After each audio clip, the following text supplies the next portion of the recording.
So some federal employees were fired even before the injunction came down in January of 2022. Mm-hmm. So do you know how many were fired? And would you tell some of their stories? I don't know how many of them were fired.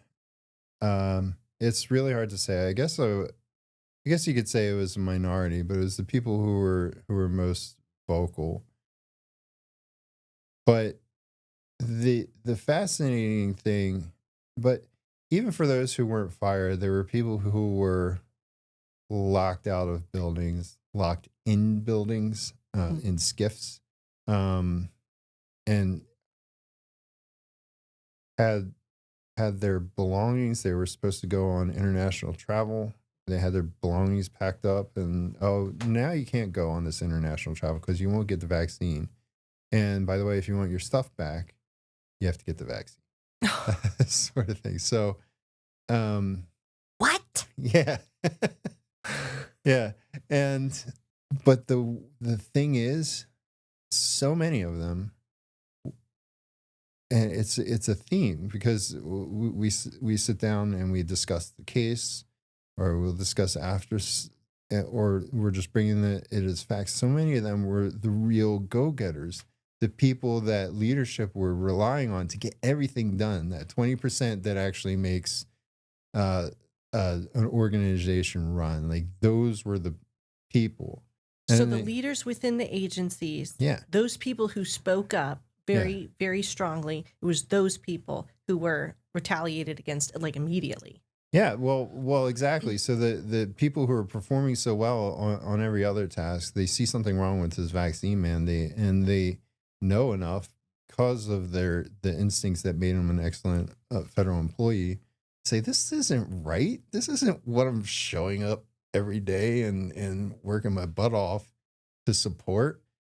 And so they said something, and then people, supervisors, I've had so many plaintiffs and complainants say, I had a great relationship with this person before all this stuff.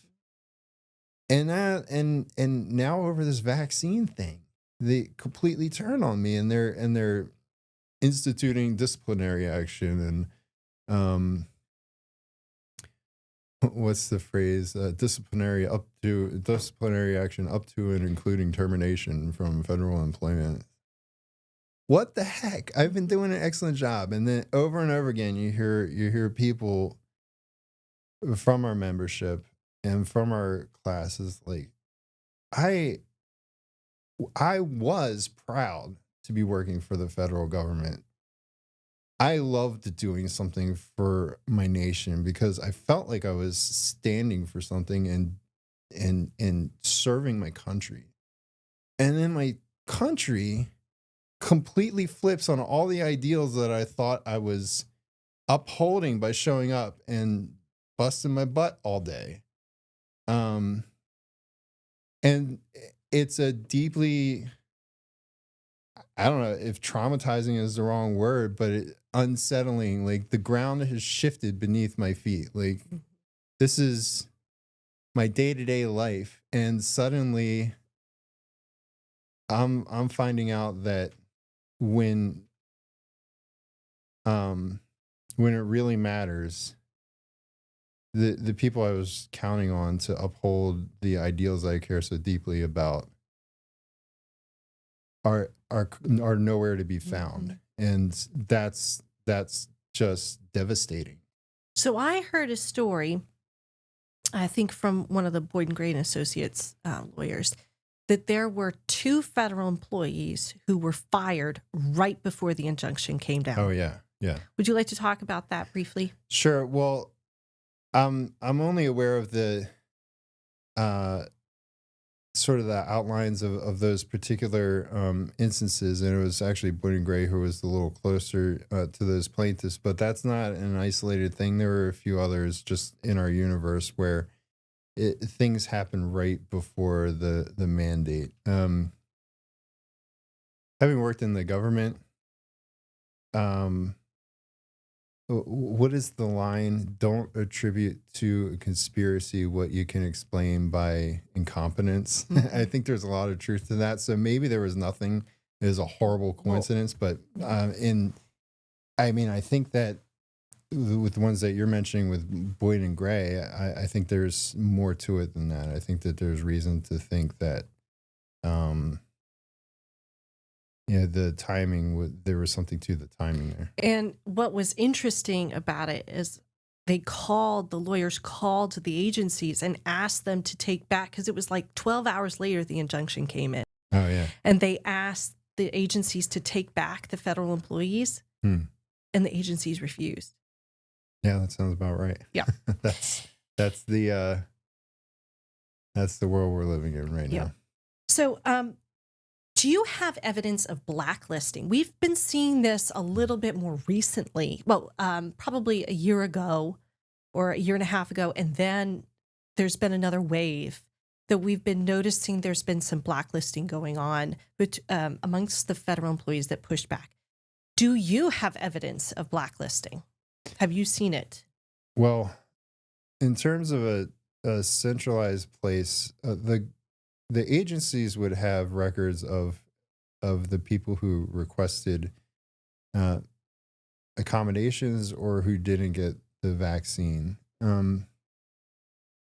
Not clear exactly what they're doing with that, but I have seen in individual cases that the individuals become enough of a thorn in management's side that they're well known. Everybody knows their name.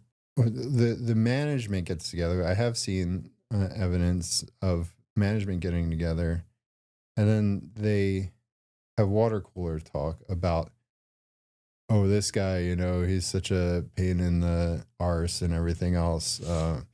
And so I have seen where in an informal way, the objectors become known, and across at least certain sections of the agency.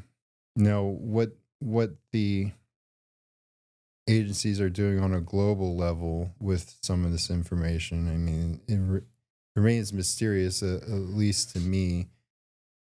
I think that depending on the agency and depending on the leadership there, some of them just don't care that it's there. They're on to the next thing. This COVID was so 2021.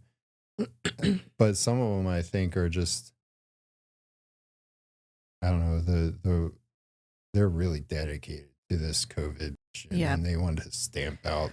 Well, we know that the federal employees' names who pushed back were put onto a list of like dissenters. We know that list probably has not been scrubbed. Yeah. Do you think that it's going to come back to bite the people that are on that list when it comes to, like, we're seeing the pronoun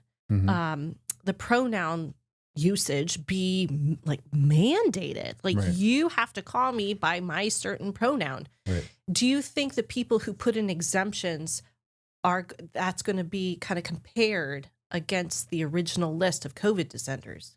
I think that possibility exists, and after everything that we've seen, how could we put it past them? All the things that we thought they weren't going to do, like we were saying earlier, the tin hat stuff, it all came to pass. So why wouldn't they? They've proven themselves to be petty, vindictive, and just bizarre in their actions and their rationales for their actions. So why shouldn't we expect this sort of thing to happen? I mean, in fact, it's the opposite. We should be getting ready. We should be asking ourselves, what are we going to do when this happens?